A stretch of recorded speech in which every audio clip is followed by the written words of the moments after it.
Está começando agora o Acordar e Agir, um programa para vivermos, aqui e agora, a melhor vida que nascemos para viver. Olá, meus amigos, muito bom dia, prazer enorme estar com vocês, abrindo mais um Acordar e Agir, um programa do Movimento Orgânico, exibido aqui pela PG2, seu canal de comunicação digital. Sejam todos muito bem-vindos. A gente tem um tema muito legal hoje, extremamente importante, até com uma certa complexidade, mas podem ter certeza, vocês irão apreciar. O debate é importante e esse tema é muito atual. Essa situação que eu vou expor para vocês é acontecendo no mundo a todo momento e a cada vez mais se avoluma. Então, por esse aspecto, a gente tratou hoje, nesse programa do Acordar e Agir, focalizar as relações conjugais mais saudáveis. Vamos lá. Só para você ter uma ideia, antes de eu apresentar os convidados de hoje, enquanto em nosso país, 1 em cada 3 casamentos, repetindo, 1 em cada 3 casamentos termina em divórcio, em Portugal são 7 em cada 10. E na maioria dos países desenvolvidos, a taxa está próxima ou acima de 50%, acreditem. Isso sem contar as separações sem divórcio, ou seja, estamos falando de muito mais então. Então, será que vale a pena investir em um casamento hoje em dia? Já estamos colocando algumas questões aqui para você. Quais os desafios de se viver com outra pessoa em um mundo cada vez mais aberto e diversificado como o de hoje? Será que a história do amor romântico, da cara metade, ainda faz sentido? E como lidar com os problemas que surgem na relação? Filhos, família, grana, sexo, traição, dificuldade de comunicação? O programa Acordar e Agir hoje, com convidados muito especiais, aborda esse tema e a gente quer que você dê a sua palhinha também, o seu pitaco, até porque eu tenho certeza que você vai acrescentar muito. Hoje, deixa eu apresentar a nossa convidada, ela não é do Movimento Orgânico, mas a moçada do Movimento Orgânico decidiu se estruturar, se armou bem. Resolveu chamar aqui para nos auxiliar nesse debate a terapeuta sexual e de casais, Caroline Buzzarello Bruning. Seja muito bem-vinda. Bom dia, Caroline. Bom dia. Tudo bem? Tudo ótimo. Que bom que você veio. Obrigada, eu também achei que bom que eu vim. E esse tema? Esse tema, eu acho maravilhoso, né? Acho importante. A gente não discute o suficiente relacionamentos e casamento e as expectativas que a gente tem, né? Dessas situações. Tu acha que nessas reflexões todas nós vamos estimular mais separação ou mais o casamento? Olha, eu espero que no mínimo a gente estimule as pessoas a pensarem, porque o casamento não é impossível. Ele tem que ser estruturado dentro de combinados, como diria o Renan. Eu chamo de acordos, né? Contratos. Mas eu acho que é isso que a gente falha. A gente vai muito mais pela expectativa do que pela realidade da situação, né? Nossa, bem legal. Renan Carvalho, seja bem-vindo. Bom dia, Renan. Bom dia, Carlos Henrique. Bom dia, Carol. Obrigado por ter vindo. Bom dia, Tiana. Bom dia, nosso ouvinte. Eu acho que foi uma oportunidade boa, né? O pessoal do Movimento Orgânico queria abordar esse tema já há um bom tempo, eles vinham falando, mas é um tema que é muito melhor quando a gente tem alguém especialista no assunto para falar, né? E a agenda da Carol não deixava, né? É isso, e eu tive a oportunidade de conhecer a Carol, né? Eu e André já fizemos trabalhos com a Carol, então foi bem interessante isso aí, gostamos muito dela, então a terapia. Isso, terapia. E o casamento resistiu. O casamento tá lá. Ai, que complicado isso. Pera, a terapia de casal não é garantia de permanecer Não é junto, garantia, né? não é. Que fique bem exatamente. claro. A terapia de casal é pra gente resolver o que a gente vai fazer. Pode tanto separar quanto ficar, né? Exatamente. Muito legal. Que susto, não põe essa pressão em mim. Tipo, olha aqui, ó, salvou os Não casamentos. foi por causa dela, no meu casamento. Eu, só para deixar bem claro, eu tenho uma posição clara, bem franca sobre isso. Eu atribuo a uma relação atritada a melhor solução separar. Só isso, fica o meu ponto de vista já de cara assim. Vamos lá então. Agora a gente tem aqui um compromisso sempre com os ouvintes e o tema anterior. Na terça-feira passada, a gente debateu aqui cuidar de um ser humano que precisa. Esse tema foi muito legal, as pessoas vieram, interagiram, curtiram, compartilharam bem, eu achei bem legal esse tema também, porque quem não enfrenta essa situação, né? Às vezes na família alguém adoece, alguém envelhece, alguém precisa do amparo dos outros e gera conflito grave isso. Muitas vezes essa pessoa não tem a guarida do próprio familiar. Sangue não cuida do próprio sangue, muitas vezes. É comum isso, é bem comum. E aí o tema que a gente abordou teve algumas repercussões muito interessantes, porque nas duas situações foram demonstrados aqui exemplos muito pessoais do Renan, que falou, né, sobre problemas ocorridos com o nascimento da filha dele, que enrolada pelo cordão umbilical, acabou não tendo oxigenação suficiente e nasceu com uma anomalia, mas que foi abraçada pra caramba e se tornou uma dádiva, como ele acabou resumindo, dali para frente. O caso também, me ajuda, do Mário César. Do Mário César, que coloca uma situação muito interessante. Ele, mais velho do que seu irmão, passou a ser o cuidador do irmão mais novo, que teve a perna amputada, diabetes, o problema. E também atribuiu esse compromisso que a vida lhe impôs, esse desafio, como uma dádiva também. E aí foi muito legal. O tema foi muito forte, muito bacana. Rendeu bem, né, Renan? Foi ótimo. Foi um dos programas assim, emocionantes que a gente teve. A gente recomenda as pessoas que vão lá nos podcasts, vão lá no Facebook e busquem lá, porque realmente teve mensagens muito, muito interessantes. Por exemplo, aqui, ó, já tenho algumas pessoas que se manifestaram, a gente só vai dar uma atenção rápida. Ajudar uma pessoa com dinheiro é fácil. Agora, dedicar o seu tempo, quando uma pessoa que dispõe do seu tempo, que nunca mais você vai recuperar, isto é uma verdadeira gratidão para uma pessoa. Valeu, homens de exemplo para todos nós. A mensagem do José Antônio Pérez de Curitiba, ele coloca uma situação econômica aqui, Renan, e ele merece uma atenção, porque de fato isso pesa. Hoje em dia, né, e eu acho que isso vale a pena até, entrando um pouco no tema nosso aqui, né, mas hoje em dia essa questão do individualismo, da conveniência, está falando muito alto, né? E o que a gente explorou muito aquele dia aqui foi que, né, quando cai para a gente, não tem questão de finanças, de nada, a gente tem que cuidar, né? Então, isso, independente, tendo dinheiro, não tendo dinheiro. Hoje em dia é muito fácil, eu acho que o que o Paulo, o José Pérez, né, José Pérez quis dizer ali, é que, né, a maioria das pessoas talvez tentam convenientemente simplesmente colocar dinheiro que precisa. Precisa pagar alguém para fazer e cuidar lá e pronto, né? Só que está se perdendo uma grande oportunidade. É isso que a gente quis trazer no programa lá. Né? José Pérez, essa hora, está numa academia em Curitiba, onde ele malha, e ouve a PG2 e o Acordar e Agir. Bacana demais. Aqui, ó, o Maurílio César Bugman, que por acaso é irmão do Mário. Não o irmão que cuida. Não o irmão que cuida, é um outro terceiro nessa parada aí. Disse assim: caros e todos da PG2, querida, bom dia, campeões Mário, Renan Carvalho, parabéns, estimado irmão Mário, gratidão. Aqui simboliza o princípio de gratidão ao irmão que abraçou, né? Exatamente. Esse comentário do Maurílio aí, né, é uma coisa que eu também passei por isso, como eu comentei lá no programa. Quando, né, meus irmãos tiveram que cuidar da minha mãe e a gente não pode estar lá, a gente às vezes tem que contar com uma outra pessoa que vai fazer isso por nós. Realmente é um sentimento de muita gratidão que a gente tem que ter nesse momento, né?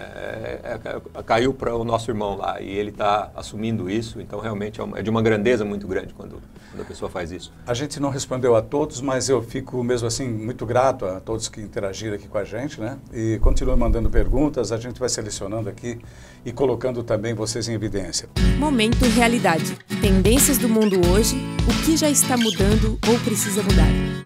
Bom, vamos lá, momento realidade, vamos cair na real então. Relações conjugais mais saudáveis, que é o tema que a gente propõe hoje.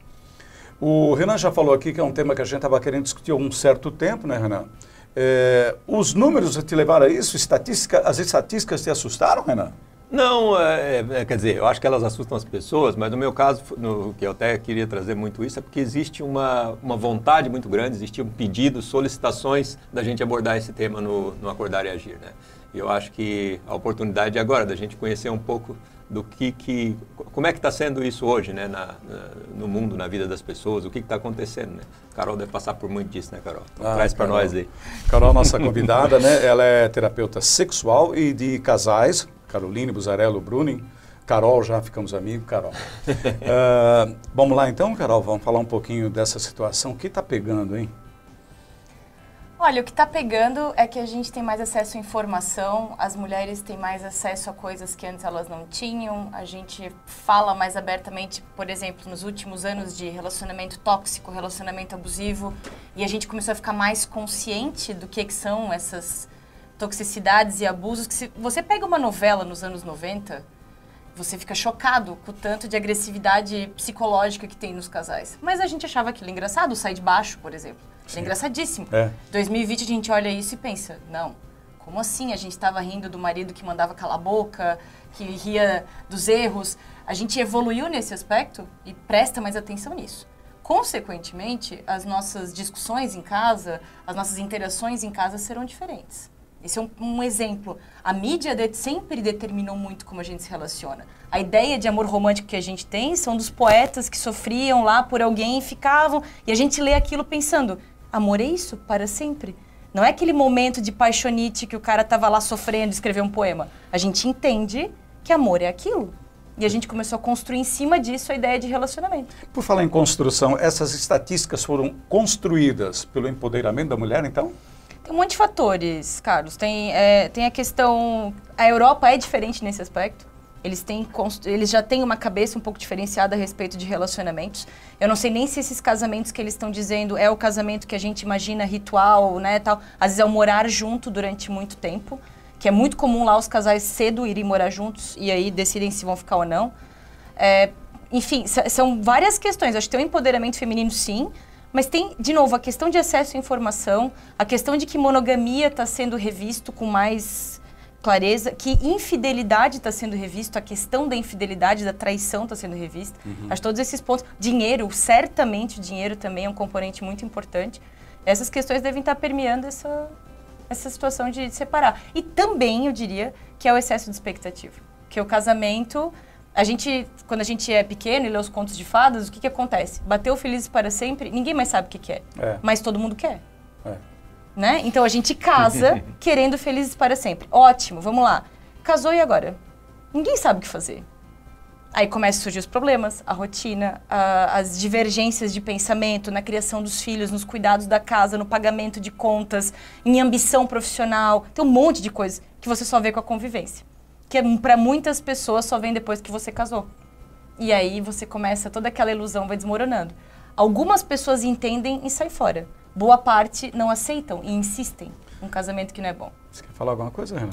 Não, assim, isso tudo que ela traz aí, eu acho que casa muito com essa nossa, com esse nosso estudo, com esse nosso trabalho em cima do movimento orgânico, do quanto que né, as crenças sociais nos influenciam na nossa vida e nos geram, né, problemas, conflitos, questões emocionais mal resolvidas e tudo são influências externas. O quanto que a gente fugir do nosso natural ao longo, né, tanto da nossa geração como ao longo de milhares de gerações que isso foi acontecendo e foi se construindo tudo isso, o tanto que isso gera problemas para nós mesmos. Né? Então, o nosso caminhar de ir nos libertando disso, eu acho que faz parte do nosso crescimento, da nossa evolução como ser humano.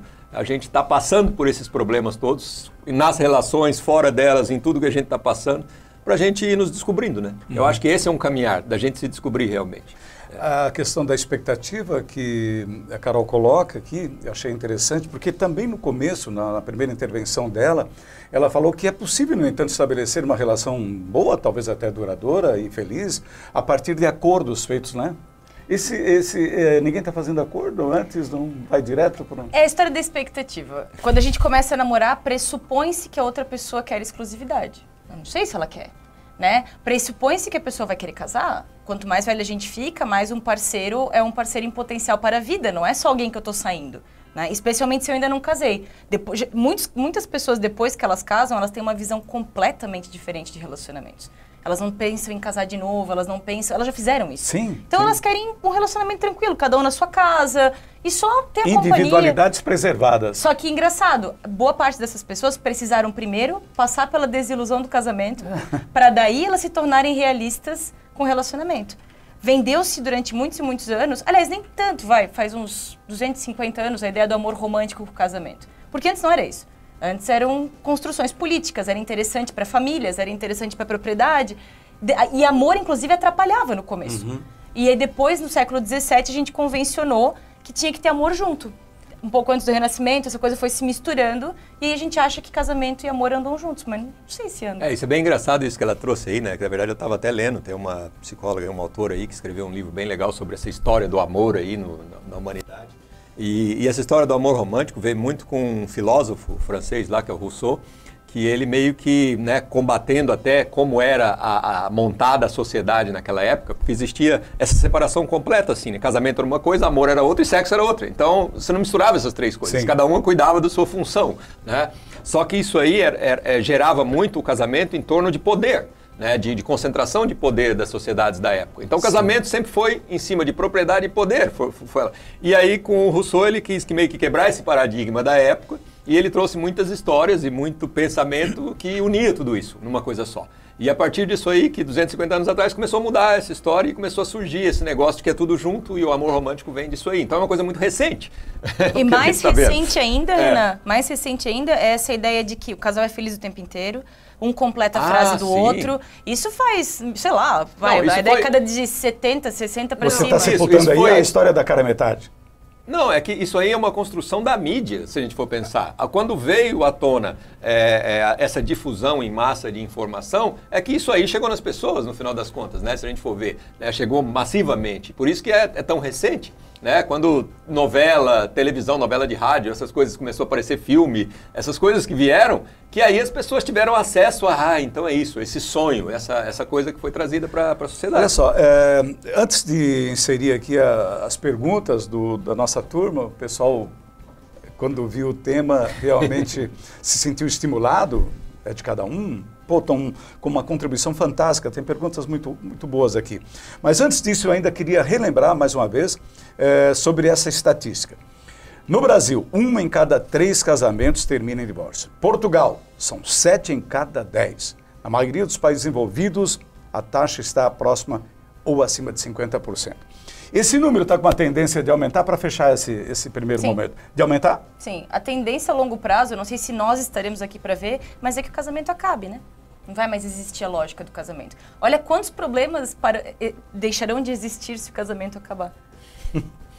Né? Eu não acho que nós... E eu não sou contra casamento, eu acho lindo, adoraria me casar, acho tudo isso muito lindo.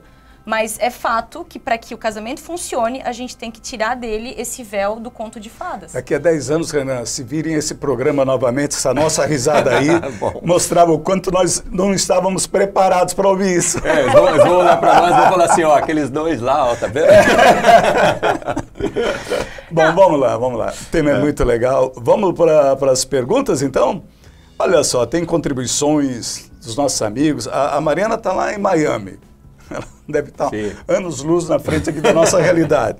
Mas, enfim, ela diz assim, que tema bom. Minha pergunta é, quando não há conexão, sintonia, harmonia entre a família do outro e você, a longo prazo, quais os possíveis impactos no relacionamento do casal? Aqui ela já insere, né, os filhos, agregados. Então, aí entra de novo a história que eu comentei dos contratos. Eu estou casado com você, não com a sua família. Né? Começamos por aí. Aí a gente tem que avaliar como a família está para você no seu conjunto de valores. Porque tem muitas pessoas que trazem a família inteira para o casamento. Isso é um problema, porque é gente demais numa relação, né? A primeira coisa que precisa ser vista é o quanto eu e essa parceria temos a habilidade de nos comunicar e nos respeitarmos. Em que sentido? Olha, tô tentando aqui ter uma relação com a tua família, é muito difícil, o que a gente vai fazer? Ah, entendi. Pô, essa troca que é o difícil da relação. Quando nós dois somos uma unidade e a gente entende que as nossas famílias são outras unidades, a gente consegue trabalhar isso. Nesse aspecto, se a coisa for muito difícil, terapia de casal já. Para que o terapeuta fortaleça essa ligação dessa unidade, que é esse casal, para lidar com aquela família. Prioriza a célula dos dois. Prioriza a célula dos dois. E vamos ver quais são o que está rolando da família para cá, porque tem coisas que talvez eu possa resolver, de sentar com alguns membros da família e conversar e trocar ideia. Tem coisas que talvez não tenham solução, e aí eu não vou ficar dando murro em ponta de faca, eu tenho que ver o que é melhor pra gente enquanto casal. E em terceiro, que é o mais drástico, às vezes aquela pessoa cuja família tem problemas com o casal, não vai dar conta, não sabe lidar, e às vezes a união se dissolve porque não tem condições. René e Carol, olha só, comigo aconteceu um fato, aqui já foi dito, né? A gente expõe problemas pessoais aqui. Eu, quando fiquei viúvo, minhas filhas já deram um recado, ninguém mais jovem do que nós. Essa é uma questão que eu trago para o debate, porque aí reside um dos problemas clássicos dessa controvérsia, né, Carol? Então, isso é uma outra situação importante. Apesar de elas terem todo o direito de te dizer, olha, né, cuidado com quem você vai escolher, a idade e tal. Primeiro que a gente não escolhe quando a gente se apaixona, lógico. né? Número 2, segundo... Pois é. Segundo, ser pai e ser parceiro amoroso são coisas diferentes. Elas têm direito de sentir essa sensação de desconforto, essa angústia, mas elas não têm direito de dizer o que você vai fazer, Claro. para que lado o teu coração vai apontar. E muitos pais sentem esse peso de que eles devem alguma espécie de exemplo ou de postura para os filhos. Mas não, tá? E nem mais quando eles são grandes. Quando eles são grandes, a gente tem que conversar todo mundo como adultos. Porque antes de sermos pai e filho sangue, nós somos pessoas que temos que aprender a nos aceitar e nos respeitar. Nossa, legal você colocou. Você tem que ser... São Bem coisas profundo. diferentes. Quando criança, sim, exemplo. Quando criança, eu acredito que tem que ter cuidados, assim. Vamos tentar não levar muita gente nova para casa, confunde a cabeça da criança. De alguma maneira, você tem que inserir ela dentro da linguagem dela do que está acontecendo. Sem alienação parental, ficar falando mal do outro pai e tal, mas dizer, olha, papai e mamãe continuam sendo papai e mamãe, mas nós percebemos que somos mais felizes, não como namorados, por exemplo. E vai trabalhando isso. Eu acredito que quando as crianças são menores, pré-adolescentes, ter muito cuidado com quem você traz. Porque a criança pode se apegar muito, ou pode fazer muita comparação, ou pode criar uma expectativa negativa ou positiva, e isso vai gerar problemas que não precisava. Agora, quando eles são mais velhos, eles até podem bater o pé, mas eles são plenamente capazes de entender que você é um adulto, solteiro ou viúvo, que tem direito a ter relacionamentos de novo. Com quem vai ser, não se sabe. A receita do bolo é, então, conversar no nível, são todos adultos. A Claro. partir dos filhos grandes, né? Sim. Muito legal isso. Agora, se, claro, às vezes, quando a gente tá muito apaixonado e quer muito estar no relacionamento, os nossos filhos também podem dizer, pai, essa pessoa aí tem uma coisa errada, né? Tá E você bobão, não tá. vê porque tá muito engajado naquilo ali. Aí eu volto. Eu sempre vou dar essa, no final, a mesma coisa. Terapia. Porque tem coisas que são muito específicas daquele sistema familiar, né? Não tem receita de bolo, assim, não tem vídeo no YouTube que dá dica, não é isso. Perfeito. No caso da pergunta da Mariana aí, o que eu acho que eu pensei bastante quando eu mudei dos Estados Unidos para cá, e aí eu já me juntei com a Andrea em relação a esse negócio de família, né? Porque ela estava próxima da família dela. A única coisa que me veio na cabeça no momento é o seguinte: a gente tem que morar numa distância que ela não pode vir de chinelo e nem de mala, a sogra. Não.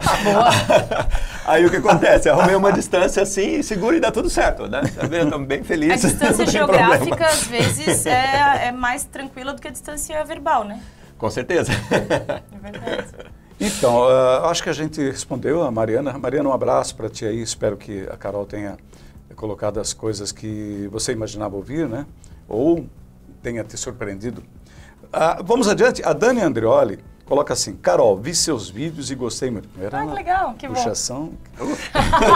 Como é bom ter clareza do que é abusivo. Eu sou cristã e andei vendo dados horripilantes de mulheres evangélicas que vivem sob humilhação.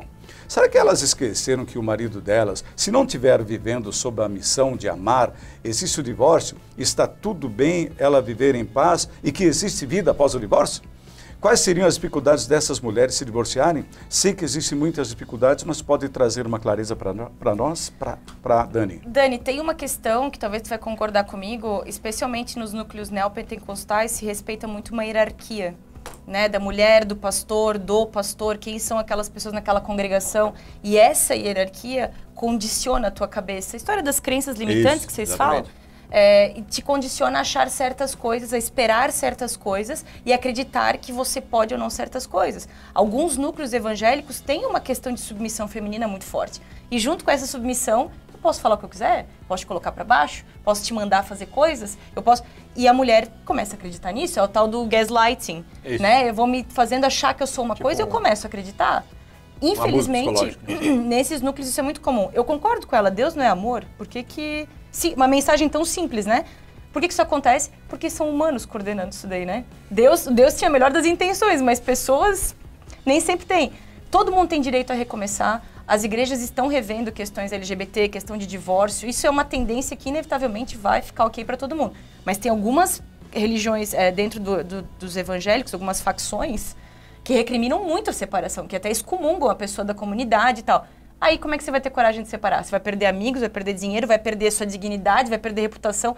É complicado, é retrocesso. E aí eu te digo, faça terapia, se fortaleça sozinha e crie coragem. Se não te aceitam, não é um lugar para você ficar. E E até outra coisa que eu acho que é muito importante, que complementa isso que ela fala, que muitas vezes não é nem aquela congregação que a pessoa está naquele momento, mas ela viveu uma vida, ela foi criada às vezes dentro de um sistema ou de uma congregação que, né, condicionou ela muito fortemente, que mesmo apesar dela estar numa hoje que é bem mais livre, que já às vezes até estimula ela a ter manifestar sua liberdade, sua individualidade, ela não consegue porque ela veio de uma criação onde isso foi muito forte. Então essa necessidade de terapia acaba se tornando maior ainda nesse momento para esse tipo de... E existe uma outra ótica para se olhar nisso aí também, né? Que eu acho que, óbvio, a gente... E aí entra muito isso, a gente às vezes tenta ajudar essa pessoa, que eu acho que talvez a Dani deve passar por situações onde ela acaba querendo que a pessoa se ajude, né? E aí a gente precisa ter muito, eu diria muita sabedoria nesse momento, porque a gente só vai até certo ponto, né, Carol? O Freud dizia, né, a gente só se analisa até onde o nosso ego deixa, né? Mas a gente não consegue. Olha aqui, o Renato Demer coloca, o problema do alto índice de divórcio é o casamento em si ou a falta de uma cultura de colaboração, respeito à autonomia, liberdade e habilidades como a de fazer acordos? Ali, dentro daquilo que... E ele complementa, será que as pessoas querem mesmo viver sós por escolha ou têm medo de não dar conta do relacionamento e se machucarem? Os dois. Os dois. E, de novo, a gente cresceu numa cultura, nossa cultura católica, da mulher do malandro, né, que é muito forte aqui no Brasil, e o Vinícius de Moraes, acho que fala, né, ninguém é feliz sozinho. Eu não concordo, eu acho que a gente deveria ser feliz sozinho primeiro, para daí ser feliz com outras pessoas. Porque senão, eu coloco tudo nas costas do outro. O outro é meu combustível para ser feliz, o outro é minha motivação para acordar. Isso vai dar errado. Independente de você ter assinado um papel casando ou tendo um relacionamento pleno, sem o nome, que não precisa ter um nome, certo? O que eu acho que o casamento complica, que eu já vi muitas vezes no meu trabalho, é assim, chega ali na etapa de vamos efetivamente nos casar. Festa, correr atrás de não sei o quê, assinar um contrato ali de divisão de bens. Ali coloca o amor à prova.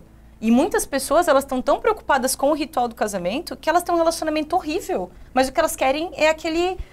Elas acham que inconscientemente, não sei, que casando vai tudo mudar. Que morar junto vai tudo mudar. Ter filho vai tudo mudar. Eu assinar o papel que ele quer vai tudo mudar. E isso é mentira. Se não é bom agora, não vai ser bom depois. A questão que ele fala dos contratos, eles têm que existir com ou sem um papel.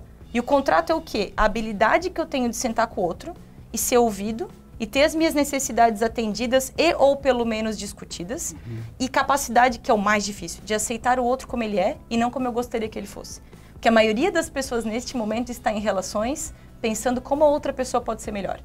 Se você ouve conversas de casais reclamando, por que ela não é assim? Mas por que ele não me escuta? Mas por que ele não faz o que eu peço? Mas por que ela não... Todo mundo tem essa demanda da expectativa.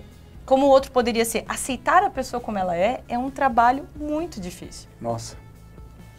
Rolou essa semana na rede social uma brincadeirinha, eu até acabei colocando no grupo. É uma piadinha das mais simples, mais boba não pode ter. Uma mulher, o cara está irrigando as plantas, a mangueirinha, mal sai água, e a mulher chega assim, daqui a pouco eu quero falar com você sobre a mensagem que eu vi no seu celular. E aí o cara passa 2 horas, ele está com a água até na goela, como se diz. Quer dizer, o cara estava com medo. E a Dani fez essa pergunta aqui. Já ouvi falar que olhar o celular do marido ou esposa é algo abusivo, mas também já vi situações de traição se resolverem porque o marido ou esposa, um outro, olhou no celular do parceiro. Qual o limite entre a transparência e a privacidade em uma relação? Essa é uma boa pergunta, porque é um checkmate, né? Eu invadi a tua privacidade para descobrir uma coisa que está fazendo errado. Todo mundo fez algo errado. É um problema. Boa. A primeira coisa que eu diria é assim, de modo geral, infelizmente, mulheres são mais ligadas a palavras do que a ações. E homens se prendem mais a gestos do que palavras. Nesse aspecto, vocês estão certos. Se a pessoa tem problemas com o celular desde o começo, é algo para prestar atenção. Porque se eu não tenho nada para te esconder e você me pede o celular para ligar para alguém, perfeito. Se eu começo uma relação assim, muito dificilmente você vai ficar preso no meu celular. A não ser que você já venha com uma bagagem anterior de um outro relacionamento e tal. De modo geral, eu não deveria ter restrições se eu não tenho nada para esconder. O que não significa dizer temos conta de Facebook juntos, temos a senha de tudo junto, porque isso sim é invadir a privacidade, é viver a vida do outro. Agora, se somos um casal e fala, Carol, me empresta o celular para ligar para fulano, claro, fica à vontade. Aí vai ser do seu livre-arbítrio aí, querer entrar no meu WhatsApp ou no Messenger para ver alguma coisa. A segunda coisa, geralmente quem procura acha. Por quê? Porque o que está escrito é livre interpretação. Então, se eu tô desconfiada e eu vejo você trocando uma mensagem com outra mulher e ao invés de mandar um emoji sem coração, manda com coração, eu, no meu filtro, posso transformar isso num problema. E talvez não seja, talvez você só seja uma pessoa muito social ou muito próximo daquela pessoa e eu não saiba. Tem 1.200 situações, assim como também tem situações em... Geralmente, quando as pessoas estão no estado de traição, elas têm comportamentos que mudam um pouquinho. Elas ficam mais irritadas, elas se arrumam mais, elas começam a ter horários estranhos, elas começam a ter compromissos que elas não tinham, elas ficam mais grudadas no celular, para citar algumas situações que geralmente acontecem. Se isso está começando a trazer prejuízo para o relacionamento, está ficando pesado, traz briga, traz sofrimento, traz prejuízo, não sei se é de todo ruim você considerar mexer no celular. Mas repara que eu te falei que tem um caminho. Eu entrar já sendo paranoica, abusiva, de te controlar, tá dormindo, eu fico de cara como eu ouço isso. Esperei você dormir para acessar teu celular, para gravar minha impressão digital no teu celular para eu poder abrir quando eu quiser. Ou, um dia eu te emprestei meu computador sem querer para você acessar o seu Gmail e eu nunca paguei a sua senha. Isso é um problema. Por que que eu tô saindo com uma pessoa que eu não confio? Por que que eu insisto numa relação de alguém que eu não confio? E aí entra o que eu falei antes de aceitação e de expectativa. Eu quero que você seja diferente. Então eu vou ver e eu vou te cobrar e você tem que mudar. E se você não muda, eu vou ficar em cima e eu não percebo a hora de parar. Muito bom. Mas quer acrescentar? Não, eu quero, para mim isso aí explica tudo, né? Eu posso até trazer um exemplo prático, né? Eu já passei por um relacionamento, um primeiro relacionamento, quando eu morava nos Estados Unidos, com uma húngara, onde eu passei por todo um processo onde ela me traiu, certo? E na verdade, o desafio, quando isso acontece, né? Para nós ele é muito grande.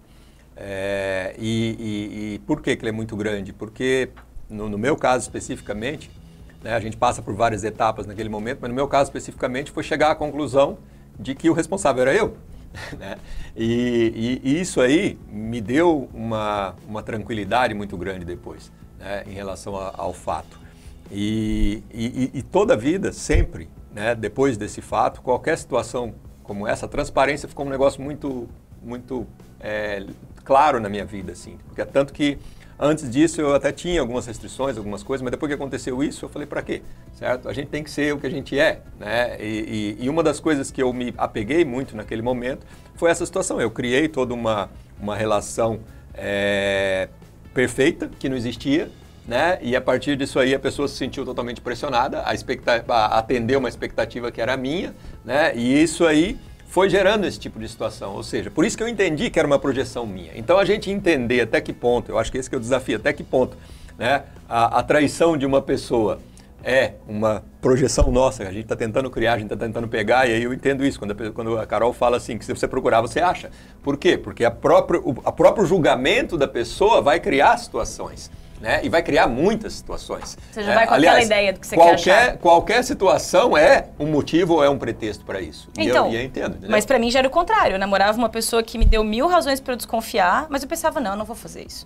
Não, eu sempre tinha a crença de que assim, não, vou... E ele, dava todos os sinais. E eu não queria achar que isso comigo ia acontecer. E quando aconteceu, foram 2 tombos, porque eu era psicóloga que trabalhava com isso. Ah, pois é. E mulher, pensa o tanto de terapia que eu fiz, que eu pensei, mas como é que eu não vi? Mas não sei o que. Foram meses de tortura, de autotortura, assim, porque eu não acreditava que eu tinha sido tão... Mas você olhou o celular? Nunca. Não, mas às vezes que o pouco que eu peguei de algumas coisas, eu falava, me mostra o celular. E daí ele me olhava com uma cara de silêncio, assim, até eu desistir. E daí ele sempre tinha uma desculpa. Não, porque é minha privacidade. Não, porque eu falei, eu não teria nenhum problema com o celular se não tivesse esquisito. Eu não quero, eu não tenho interesse. E aí ele fez uma coisa que eu fiquei mais brava ainda, que ele falou, sabe como é que é? Se eu deixar uma vez, tu vai ficar em cima. Isso é desculpinha de homem, desculpem homens, mas é uma desculpinha machista pra fazer com que a gente se sinta histérica por estar desconfiando de alguma coisa. Quando isso podia ter sido resolvido com, não, nada a ver, olha aqui, e pronto, e resolvido, entende? Mas o que eu acho que é mais importante nisso aí, como ela está falando, é o seguinte, a partir do momento que tu tem um primeiro incômodo, isso aí já tem que ser trazido à tona, já tem que ser resolvido na hora. Certo? Porque é isso aí, eu acho que no caso dela, o incômodo veio, mas não foi. Ela mesma começou a trabalhar o incômodo no sentido de que não é isso tudo e não é aquilo e não é nada, entendeu? Exatamente. Eu acho que é o seguinte, a distinção entre o que é um incômodo e o que é uma paranoia, eu acho que isso é o, é o desafio enorme. E aí de novo terapia, entendeu? né? E de novo terapia. Por quê? Porque a paranoia, ela pode ser tão prejudicial quanto né, a não ação, né, como a gente está falando aqui de uma coisa conflituosa, que é a quebra da privacidade, olhar o celular do parceiro, e não dá para esquecer da versão jurídica disso tudo. É um crime. Fato. É verdade, é um crime. Passar foto pra frente. Os prints são um crime, se você pensar. Sim. Né? Tá invadindo, sei lá, quebrando a privacidade, enfim. Só que como a gente não leva isso tão a sério, ou a maioria de nós não leva, e a maioria dos casais tem essas picuinhas, depois eles recuam, tudo bem. Agora, um casal que é uma briga mais ferrenha, eu te diria que tudo tem que ter cuidado. Se vocês já são um casal muito tóxico, de briga demais, de alfinetar, de xingar, tratamento de silêncio, abandonar o outro em algum lugar, aí a coisa descamba, né? Vamos lá, então? Vamos adiante, esse papo tá rolando, tá indo bem, e vamos lá, então, Tiana. Hora de acordar. Que crença ou atitude você já abandonou? Hora de acordar. Acordar e agir, primeiro acordar. Depois a gente tem outro quadrinho que fala em agir. Que crença ou atitude você já abandonou? Vamos lá, então, começa contigo, Renan. Eu volto no meu histórico lá. Eu tinha esse negócio do amor romântico que a Carol colocou ali no início, que a gente até comentei um pouco, que é essa crença de que eu vou me casar com aquela pessoa e tudo vai dar certo e tudo vai ser do jeito que eu imagino e a coisa toda acontece assim. Eu acho que a melhor coisa que aconteceu na minha vida foi essa traição que aconteceu ali, porque me fez acordar e sair disso, certo? Então, e isso é uma coisa que talvez seja mais comum com as mulheres, mas aí já é outro paradigma que eu gosto de trabalhar muito aqui no Movimento Orgânico, que pode ser mais comum com as mulheres, mas ocorre também com os homens da mesma forma, entendeu? Então, esse é um negócio que eu acho que, né, até socialmente a gente costuma rotular, homem é assim, mulher é assado, mas tem homem do outro jeito e tem mulher do outro jeito também, né? Então, é bom a gente sempre ter cuidado, porque às vezes as pessoas têm essa, né, essa distinção. E eu particularmente, então, eu passei por isso. E o meu maior momento de acordar veio com justamente aquele momento de, né, entre aspas, uma dor ou um sofrimento muito grande, mas que foi o exercício da quebra da minha própria crença, né? Não foi um mal que alguém estava fazendo para mim. E eu acho que as pessoas todas podem refletir um pouco sobre isso, né, se estão vivendo situações semelhantes. Carol, fala um exemplo teu, o que você já mudou aí? Olha, eu vou te dizer que por conta dessa situação que o Renan falou que ele passou, que eu também passei, tem uma frase da Frida Kahlo que eu gosto muito, que é: onde não puderes amar, não te demores. Então, acho que é bem isso, assim, não dá para insistir e ficar preso numa ilusão. Você tem que estar aberto para que, às vezes, as pessoas não vão fazer coisas e elas sempre mostraram que não iam fazer. E é você que queria muito que elas fizessem. Isso. E aí, por isso que você se demora. A expectativa gerada no comportamento do outro, né? E não é só uma expectativa, vira uma obsessão, né? Você fica enfeitiçado por aquela pessoa. Ela não é aquilo tudo, nunca foi, mas você quer muito que ela seja. Você botou uma roupinha nela que tem que servir. Você não desiste de fazer aquela roupa servir, sabe? É isso.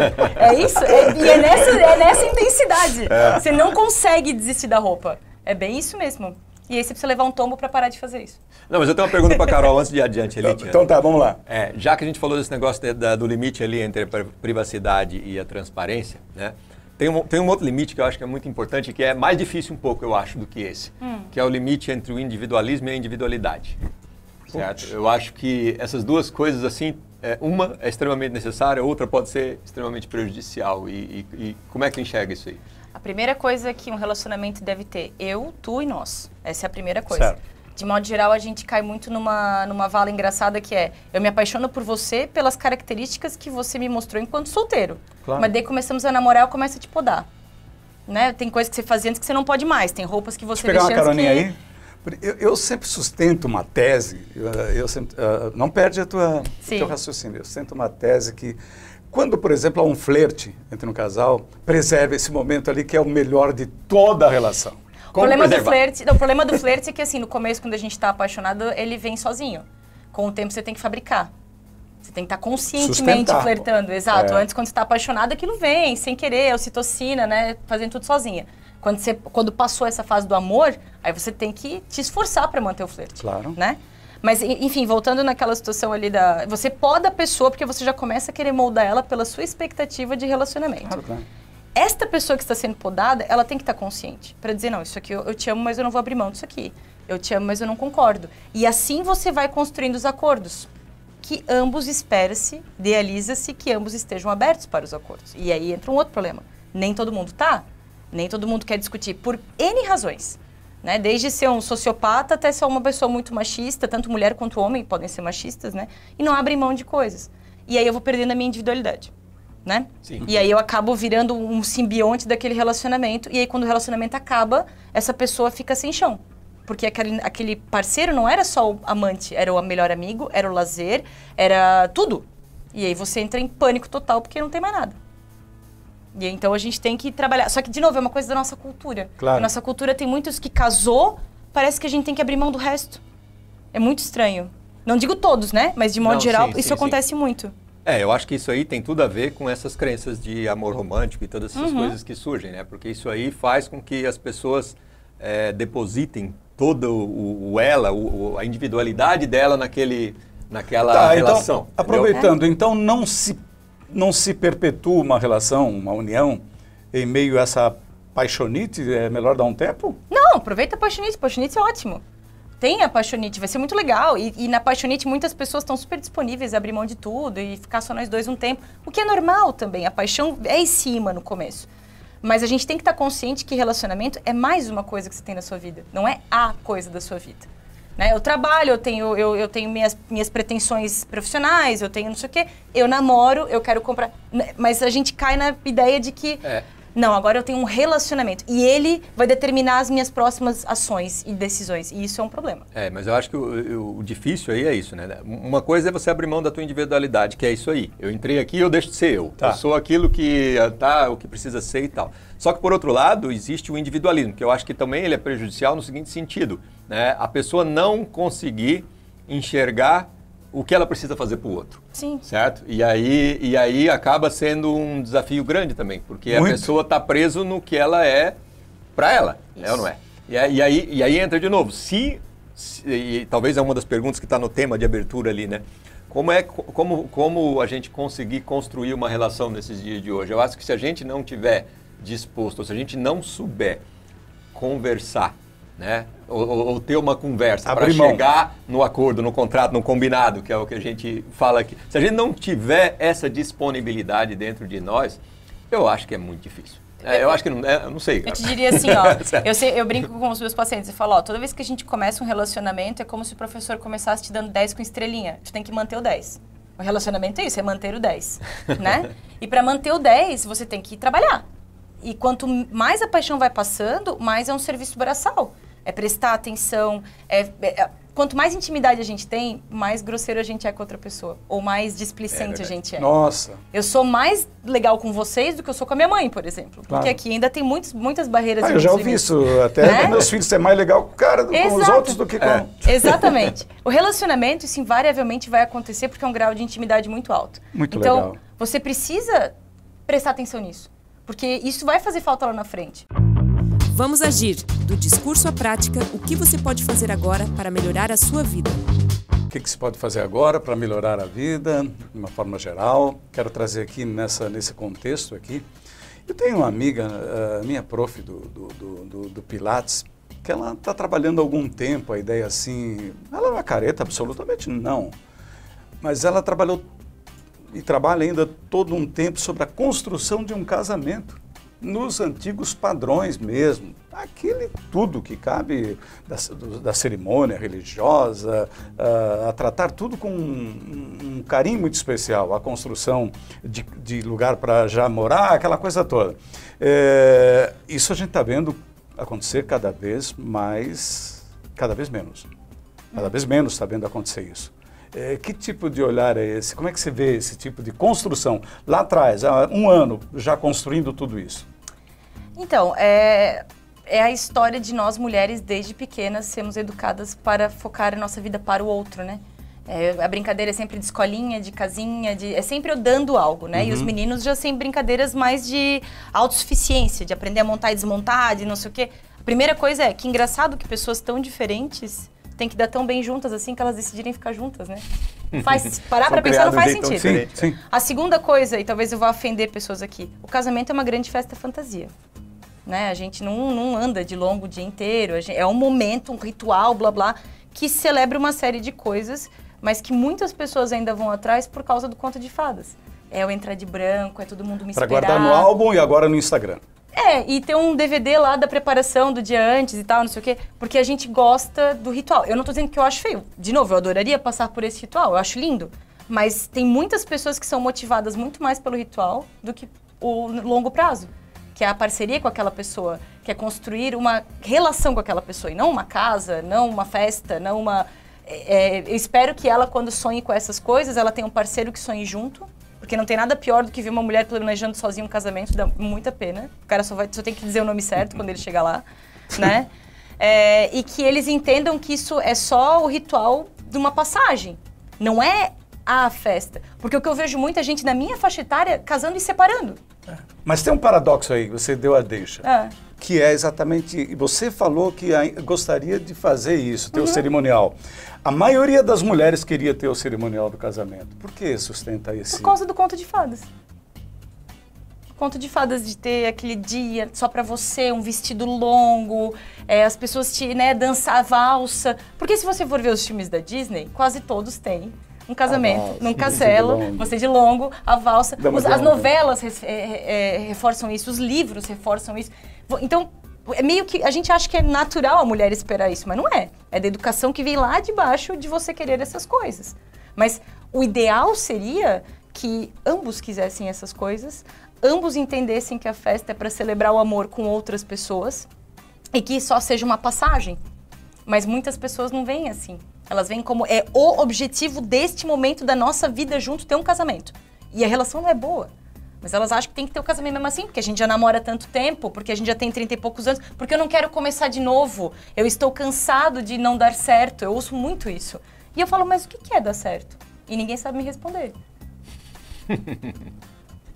O que é dar certo? Durante 10 anos o seu relacionamento deu certo? Não, mas o que faltou o casamento? Do jeito que era?